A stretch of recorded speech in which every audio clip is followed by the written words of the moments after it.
What's up, TRAX Nation? Luke here, bringing you guys another walk around video, this time of what is not maybe, but definitely the most talked about side-by-side this industry's seen in probably the past 10 years. This is, of course, Polaris's 2023 RZR Pro R. This is a 2-seat model, and this is not the full jam dynamics version. This is the second level version. I think they call this the premium, which has the Walker Evans shocks and no dynamics. So usually when we get these vehicles, we get the full jam model. This time we didn't, which was very interesting for me, and I actually kind of liked being able to test a model that didn't have the full electronic suspension. More on that in a bit. Before I go any further, I want to just point out that yes, this vehicle does have a whole pile of accessories. AJ already did a build on it on the show, so you can look that up if you want to see it. But you know, the light bar, windshield, bumpers, you've got fender extensions, door extensions, rear window, all that stuff, even the wheels and tires, they've all been upgraded. So I'm not going to touch on that stuff in detail because AJ already did it all. I'm going to talk about the vehicle in its stock form. So if you see something I'm mentioning that doesn't look right, that's probably why. Before we go any further though, I just want to say that if you stick around to the end of this video, you watch the very last part of it, I'm going to tell you how you can win some dirt track swag. So make sure you stick around to the very end. I'm sure you're going to want to anyway, because this thing is awesome. So let's get started. What is a RZR Pro R? Well, it is the most powerful side-by-side in the industry ever, period, full stop, production. There, of course, are custom ones, but those don't count. This is full production. And the reason it's so special is because back here it has a 4-cylinder, 1997cc, naturally aspirated motor that puts out 225 horsepower. It is absolutely the most insane factory power plant ever installed in a side-by-side, hands down. It's got a 4-into-2-into-1 exhaust with a single exit here in the middle that looks super trick. It sounds cool. And I guess for me, the biggest shocker was going from a turbo, because we do have the Turbo R as well, and we've done stories on it, you've probably seen them, but going from the Turbo R to the Pro R, I didn't realize that the turbos did have a certain amount of turbo lag. It's very not noticeable, but it is there. And I guess we've all just become really accustomed to it because all of the high horsepower side-by-sides are turbo, so it just became normal. When you get in this model with no turbo lag, naturally aspirated, it changes the game entirely. I mean, all you got to do is step on the gas and the tires are already spinning. It's like telepathy. It's insane. The motor itself is, yes, it is the same base platform as the motor from the Slingshot with a few notable changes. I did an entire story on this motor on its own on the show. Look it up. I'm not going to go into great detail on the motor. I will mention things like it has a 1700 watt alternator, so you can run all your light bars, like light bars everywhere. Big stereo, 10 subwoofers, whatever. This will power it. It is a belt-driven alternator as well, which is pretty cool. Another thing I do want to mention about the engine drivetrain package that's quite unique is that the motor and the clutches are separate. Most motors and in other RZRs and most side-by-sides, the primary clutch actually sits right on the end of the crankshaft. It's splined, the primary clutch sits right on the end, and then obviously it drives a belt to the secondary clutch and then into the transmission. This doesn't work that way. The end of the crankshaft has a spline on it that mates up with another spline shaft that's separate, obviously, 2 pieces, and the clutch is on that shaft. So what does this mean? Initially, it's like, why do that? Well, for 2 reasons. First of all, because this engine came from a Slingshot with a manual transmission, they had to find a way to mate this engine up with 2 different types of transmissions without changing a lot of parts. That was answer number 1. Answer number 2, though, is very interesting, and benefit number 2. Because there's more space between the engine and the clutch, there's more room for cooling air to go around the primary clutch, around the secondary. There's just more space for cooling air, 3 times more cooling air in the clutch compartment to keep things extra cool. Inside the clutch compartment, there's already massive clutches. The clutches are bigger and the belt is massive too. So you've got all this extra stuff in the transmission in here, in the CV transmission, but one of the most important aspects of all of it, and thanks to the way the engine and transmission are separate, is this extra cooling. So you don't have to worry about belt issues. Polaris has said there's never belt issues with this thing, and we haven't seen any. So that's pretty interesting, and it's an interesting way for it to work. From the secondary clutch, power is transferred into a high-low neutral reverse with park transmission, just like all Polaris side-by-sides. You've got their, man, what's the name for it? Their shift on the fly, whatever. Polaris's, 4x4 shiftable system. That's the ultra massive, super quick, don't even think about it, engagement in the front. Basically, you push the button as soon as the wheels spin, you're in four-wheel drive. That's essentially how it works. Other Polaris vehicles, it takes like half a rotation of the rear before the front picks up. This isn't even close to that. This is like instantaneous, and you need that with this much power. So anyway, that's your powertrain. It all works very, very well. No issues pushing 225 horsepower out to the wheels. You got massive drive axles, steel drive axles that are designed to handle it out to the 32-inch, and I'm going to get this right. I took notes. There's a lot of stuff going on here. 32 by 15 Maxxis Rampage Fury tires. Suspension-wise is probably his second most impressive aspect of this vehicle. And I mean, just looking at it right here, it's obviously insane. Now, if you take a regular Pro XP, okay, which is, it looks like a Pro XP, it really does. The body is basically identical. But if you look at a Pro XP and you look at this, put them side by side, this is like long, like really long. It's 8.5 inches longer wheelbase than a Pro XP, which just adds up to unbelievable suspension action. It's also, compared to a Pro XP, let me do the math on this, 8 inches wider, so 4 inches wider on each side. You've got a generally way bigger vehicle, way bigger footprint on the ground. It is way more stable. It's just super impressive. You've got boxed steel trailing arms here at the back. Okay, so this is super thick steel, but it's boxed and welded down the middle. These trailing arms are hands down the beefiest trailing arms you've ever seen on a side-by-side, a stock side-by-side, no question. The toe link runs down the middle of the trailing arm, which is really cool, and it's obviously color-coded to the vehicle and to the springs. You got this ridiculously long sway bar link here. It is a 3-piece sway bar front and rear.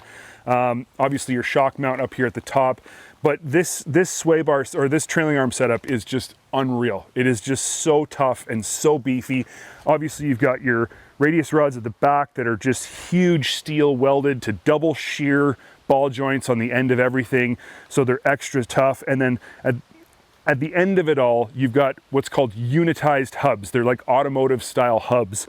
5-bolt, just like a car, with top hat style brake rotors that come off just like a car does. It's really an interesting system designed entirely to be super, super, super beefy. So that's the rears. These are Walker Evans Velocity needle shocks. These are the 3.0s, 16 clicks of compression, and that is the biggest downside to me of this package, is these shocks. They work okay on the trail, they're fine, but you've got only compression damping, no rebound. And that seems crazy to me on a vehicle that costs this much and is designed to be ridden this hard. That was the weak point for me, in my opinion, is that I wanted more adjustability, but I wanted rebound adjustability as well, and I can't get it out of this. So you've got preload and compression only. They're good shocks. If you're not a super aggressive rider, if you're just gonna trail ride one of these things, I don't know why you'd buy one to trail ride it, but if you were, they'll be fine. If you're gonna rip and ride really hard, you gotta go dynamics, simple as that. Up front here, again, we've got box steel A-arms, upper and lower. Just absolutely ridiculously beefy front suspension setup, just like the rear. You got 2.5-inch Walker needles up front, 16 clicks of compression again. And what's interesting about this, if the camera wants to come in close here, it's pretty neat. This is actually kind of something that's done in the off-road industry, but hasn't been done on side-by-sides. The lower shock mount actually goes around the drive axle. This is done so that you can mount the shock to the lower A-arm, which is ideal. That's where you want it mounted, not up here, but you also want it mounted centrally in the A-arm for proper whatever stiffness. I don't know why they do it, but it's important to do it that way. And the only way to make that work is to create like a yoke-style lower shock mount that goes around the drive axle. And it's a pretty cool system that looks great and apparently has some major benefits. Again, unitized hubs up front, top hat rotors just like the rear, but in the front you have what's called triple bore brake calipers. So instead of double bore, and what that means, I had to have this explained to me, because I'm used to like a 6-piston or a 4-piston caliper, and a 6-piston would be 3 pistons on one side, 3 pistons on the other. When you push the brakes, they both go in like this. That is not how this works. Side-by-sides use what's called a double or triple bore setup, which means you've got a pad on this side in a floating caliper and 2 or 3 pistons on this side that push in like this and kind of pinch the caliper together. So it's not a 6-piston caliper. I said that wrong, I think, in my test ride. It is a triple bore caliper. However, it has one more bore than any other side-by-side. So it is still very, very impressive. And the brakes on this thing are just unreal. They work so good. They're so powerful. Front of the vehicle looks very much like a Pro XP, because the plastic, again, as I said, is Pro XP. You've got LED headlights, accent lights. The winch is not standard. That's something AJ added. The hood scoop, however, is standard. This here is not just for looks. This is actually functional. And what it does, the functionality of this hood scoop, is that it creates a second intake for the clutch cooling intake. That makes more sense. So you're actually getting clutch cooling from the back pod, the way all side-by-sides, all RZRs are, but then you're getting a second intake of air into the clutch compartment from here. So that's, you know, again, the reason why the clutches stay so cool, because you've actually got 2 avenues for cool air to get into them. So don't think this is just like a stick-on hood scoop on a Honda Civic that somebody went to Canadian Tire or whatever store you have in the US that sells goofy car parts and stuck it on the hood. That's not this. This actually is functional. Moving around the vehicle some more. It comes with a roof, so a painted roof. That is standard. AJ didn't add that. Again, obviously the windshield, the mirrors, the rear window, that kind of stuff is all aftermarket or Polaris stuff that AJ added. Now I'm going to open up this door here because I do want to point out this accessory that AJ added that I think is awesome. If you look here along the inside of this door, it's all finished now in one piece. That's not how it normally looks. This is all sort of something that you get from Polaris, but it also continues all the way out so that it fills in that silly gap along the bottom of Polaris RZR doors. If I was buying one of these things, it wouldn't leave the showroom without that on it. That is just the best thing. Now, when you're ripping through the mud, it's not coming up in here and hitting you in the legs. I absolutely despise that. So yeah, anyway, that's just something AJ added that I thought was worth talking about because it is such a great feature. Interior wise, you've got basically your Pro XP interior, 4-way adjustable driver's seat, adjustable passenger seat. You got 6-point retractable harnesses, which are fantastic harnesses. They work absolutely amazing. And the fact that they're retractable means you just throw them on and off. There's no adjusting going on once you get it set for you. You got an adjustable grab handle here for the passenger. It works really good, and again, it is adjustable. It's got excellent angles on it. I went for a ride as a passenger in one of these things recently, which is something I never do. I don't trust anybody to drive while I'm in the passenger seat. Why they trust me, I'll never know. But I really like the shape of this. This makes so much sense. You holding on this way as opposed to always having to hold on that way. Totally logical, super comfortable. This one is adjustable, as I said, so you just flick these and it goes back and forth and then locks in place. Now, with that said, even when it's locked in place, I gotta get this right, it still has a bit of wiggle to it, and I just think that could be done better. I think that if you're gonna have friction locks on either end, you can make it so this doesn't wiggle. It's a small point, but I wanna point out everything and be completely honest. In-dash storage is good, huge compartment here, smaller compartment up here, so you got lots of space for your stuff inside. You got your cup holders, little cubby down here in the bottom. Of course, you have a 12-volt outlet. You also have your 12-volt charging port that all Polaris ATV side-by-sides, basically all Polaris off-road vehicles now have a 12-volt charging port for your battery tender. So if you leave this thing at your cottage, or if you leave it in the city for a week before you ride it, you can always plug it in. The battery will always be fresh. Super important for a vehicle like this because it's got a big motor, needs a big battery. I'm gonna move around the other side and I'm gonna leave Simon here with the camera. So, as I said before, you got a 4-way adjustable driver's seat, which is awesome. You can tailor it to fit you exactly how you want. This is standard here, this little compartment down in there, which I think is super cool. Not much use as an armrest, but there is some space in there and there's an outlet in there for your 12-volt accessories, which is really, really cool. I like that. If you pull these seats out, this back panel here, this is something AJ added, but this whole back panel comes off and you can access your clutches right there. They're super easy to get to. Another point to make actually about the clutches that's interesting is that on most side-by-sides, the clutches run this way, like 2 clutches here and here from the motor. This vehicle, they actually run this way. So the clutches are faced right here. They're in line with the drive system. So that's kind of unique, different way of doing things, but it is really handy to be able to just pop some quick release fasteners off of here. The seats just come out with one latch, and you can get right to your clutch if you do ever have belt problems, though you probably never will. Inside here, I'm gonna sit down. You've got your standard Ride Command display, and it does all things that Ride Command does. So just because this is the lower level of the Pro R doesn't mean you get a lower level Ride Command. It does everything. Obviously, it doesn't have dynamics, so it doesn't do that. What I thought was really interesting, though, is that this steering wheel, you know, everybody loves the Pro steering wheels because they have the controls on them. Usually you got your dynamics controls right here, but they're missing, but you still do have your stereo and your gauge controls right here, which I love, and makes turning down the music when it's time to yell at your partner who's riding over here much, much easier. These are your throttle modes. I'm trying to remember what they're called. It's like Sport, Rock, and Race, I believe, are the 3 different throttle modes. They do their job. I basically rode it in the Sport mode pretty much all the time. I don't know why you would ride it anywhere else. Race made it just ever so slightly more aggressive, but not to the point where I noticed a big difference, like, oh, I gotta be in race mode if I wanna ride fast. I actually preferred it in Sport, even on a track. And then you've got Rock, which obviously tames everything way down and makes it so much easier to modulate your throttle while you wanna crawl. And that's a really nice feature because this thing is a pretty impressive rock crawler.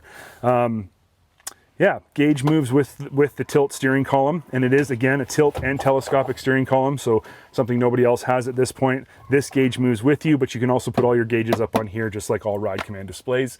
Mirror, AJ added that. Now the roll cage on this is actually the strongest roll cage, and this is the stiffest chassis Polaris has ever built. And I'm gonna get out my notes for this one because it's kind of important. The cage is a welded one-piece cage with tapered joints. So where the cage, which is all one piece, meets the chassis, the joints actually taper down and it fits into the chassis as opposed to just being bolted together. This makes it so much more rigid, so much stiffer, and so much safer. That's really the main focus of having a really, really good quality roll cage, is to make it safer. And this one is. Polaris claims it's the stiffest they've ever made, which in my opinion would make it the safest. So,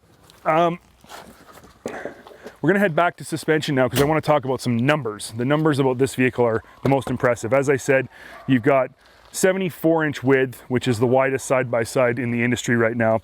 Up front, I have to get these numbers right. Polaris says that there is 27 inches of usable wheel travel. I still don't know what that means. I've said this many times in my Polaris walk-around videos. I don't know what usable wheel travel is versus just real wheel travel, but it has 22.5 inches of real actual wheel movement. That's the number I go with when I'm bragging about suspension, would be how far the wheel actually moves. Out back, you have 29 inches of usable wheel travel and 24.5 inches of real wheel movement. So 24.5 and 22.5 inches of actual wheel movement is absolutely impressive and makes this thing jump and feel so amazing while you're hitting jumps, while you're landing big bumps. Nothing seems to slow it down. Obviously its width makes it incredibly stable in the corners, and it just is overall extremely impressive.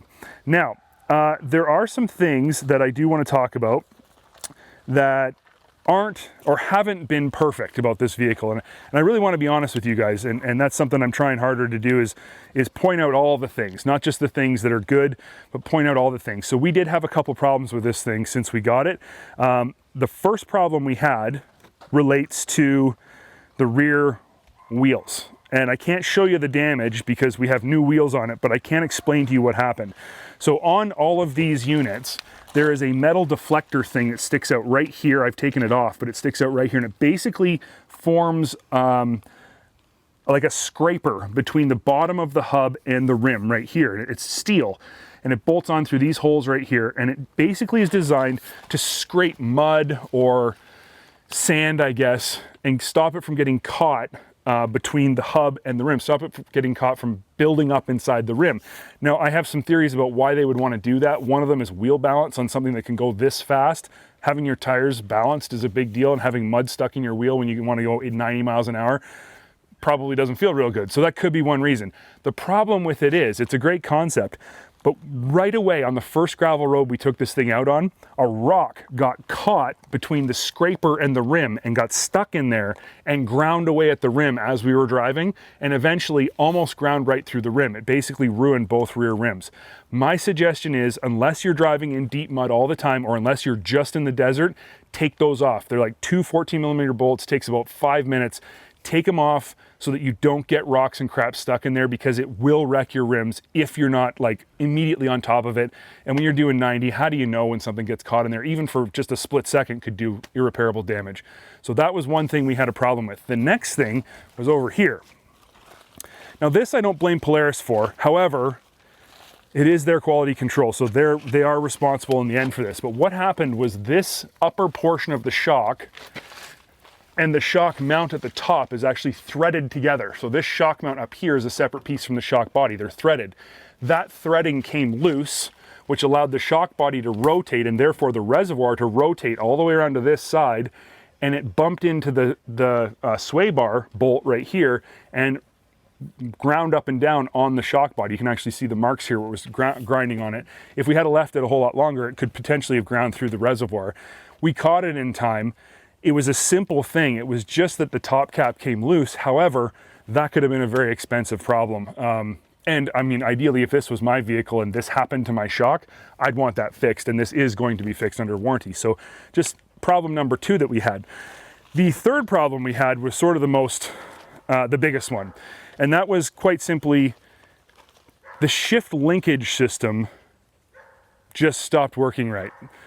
There's a reason for it. It's a push-pull linkage on the transmission. So when you shift from park, high, low, neutral, reverse, there's 2 cables. One pushes on the rear transmission linkage. The other one pulls at the same time, back and forth like this. What ended up happening was the bottom cable, so depending on which way you're going, it will push or pull, is just like a heavy-duty bicycle shift cable. I mean, I say bicycle, but it's like much bigger than that. But it's a housing with a cable that runs down the middle. And what happened was the housing got crunched, basically flexed, which cracked the housing. So every time you push the lever, instead of the cable sliding back and forth inside the housing would just bend, and we couldn't get it to go from park into high range. It would only go into low range. It was something that was so trivial and silly, but it basically put us out of commission. It was an easy fix. The dealer fixed it right away. But those are things that went wrong with this vehicle. Now, how do I feel about that overall?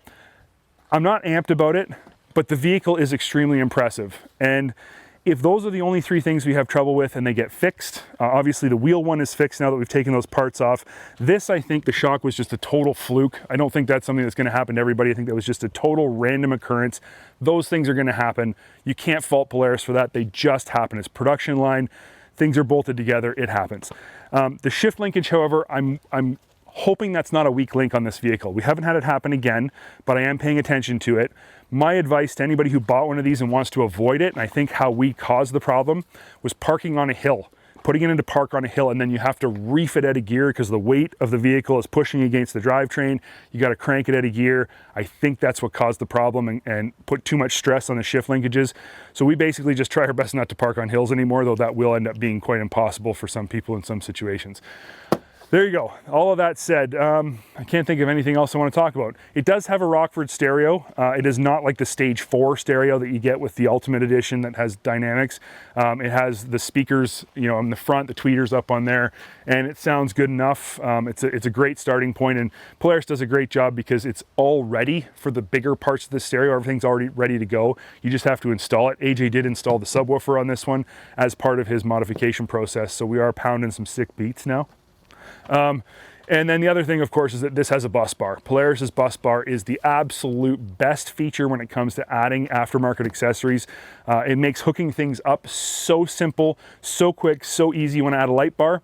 Done. Easy. You want to add, any kind of piece of electronics, a winch, anything? Done. Easy. The power's already right up there at the front. You don't have to run wires from the battery. It's amazing. Polaris nailed that one so well. So there you go. Those are the overall talking points that I can come up with this thing, but I do have sort of a special feature here. We got sent some questions after our initial sort of talk about this vehicle that you guys wanted to know more about. So I'm going to answer these questions here for you as best I can.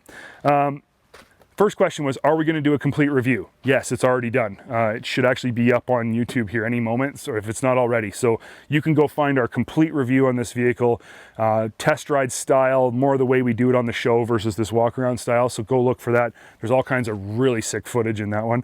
What about range? Overall range is pretty good. I mean, you're using a lot of fuel because you're running a 2-liter motor that makes 225 horsepower. So, you know, it doesn't have a drastically bigger gas tank than a regular RZR. So if you're looking for long distance touring, this probably isn't the vehicle for you. But, you know, it can be forgiven when you step on the throttle and you actually go, oh, in the seat. That's like, okay, I don't care about fuel mileage anymore. The next question was, what about low range and rock crawling? Okay, so it has a rock crawling mode in the drive modes, and it's very, very functional. It works really, really good. Low range is low range. It does everything that low range does. Obviously, it's the same style system. I can't tell you what the gear ratios or whatever are. I have no idea. But you have low range, you have crawl mode, and the stock tires, these are good. These would be okay, but they're not great, especially if you aired them down a lot. They would probably crawl okay, but the stock tires would crawl really well if you aired them way down. You've got, you know, I think it's 16 inches of ground clearance. You've got 24 inches of suspension travel.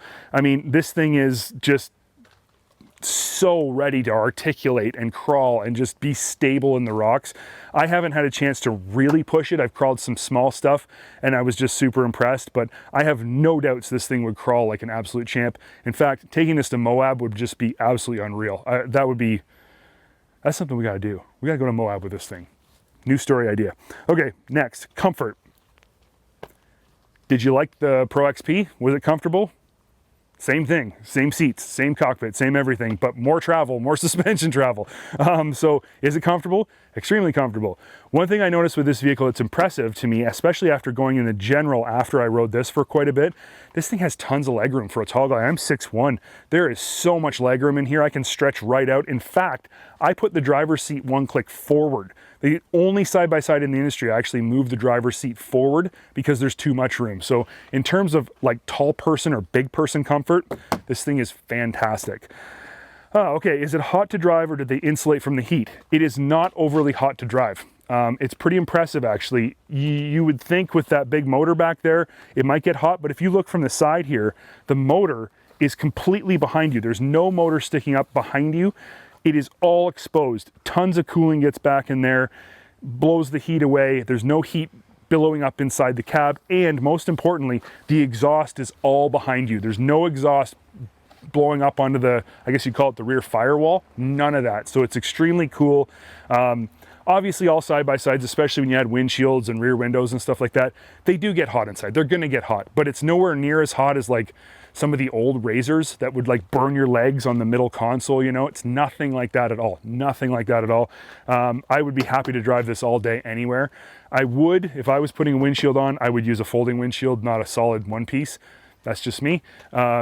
And that would help with cooling, but other than that, it was completely pleasant. Are the seats supportive? Yes, the seats are very supportive. In fact, these are some of my favorite seats in the industry. They're really interesting because there's so many different pieces to them. You know, you've got this here, this piece, these pieces here, the headrest. The bolstering in this thing is amazing. You can see how aggressive the bolstering is on each side. It holds you in tight, but it is not uncomfortable. The seats are supportive. As I said, they're adjustable, so you can actually tilt this seat backwards or forwards. You can move it up and down, forward and back. There's all kinds of adjustments here to get it just how you want it. And then you've got, of course, these wicked 6-point harnesses that just are so unintrusive. They don't feel like you're wearing a big harness when you put them on. Everything feels like right where it should be. But then when you hit a huge bump, you're held in the seat really tight, which is obviously super important. Is it loud?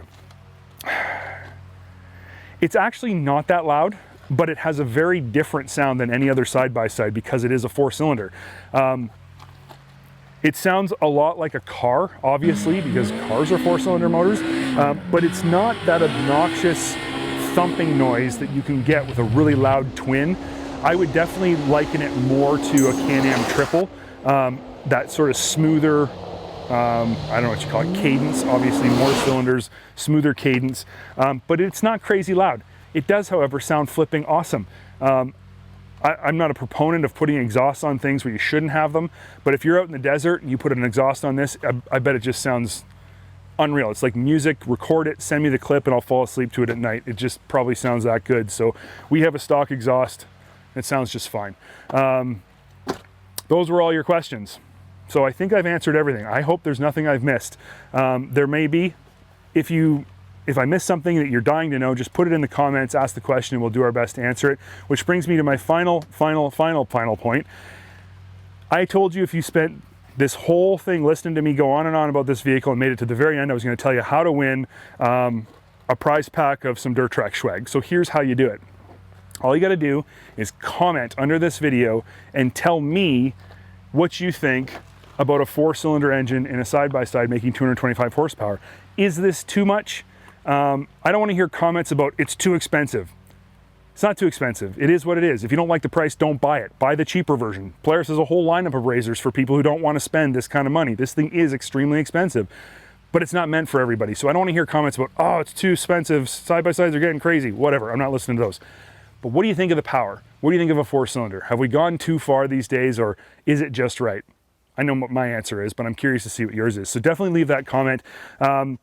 Obviously comment if you haven't already, like the video if you liked it, subscribe if you haven't subscribed, turn the bell on if you want to get notified. We got all kinds of new stuff coming out rapidly throughout the course of the season, so you don't want to miss any of those videos. And to end it all off, thanks for watching. Hope you guys enjoyed this. I certainly enjoyed making it for you, and stay tuned for the next one.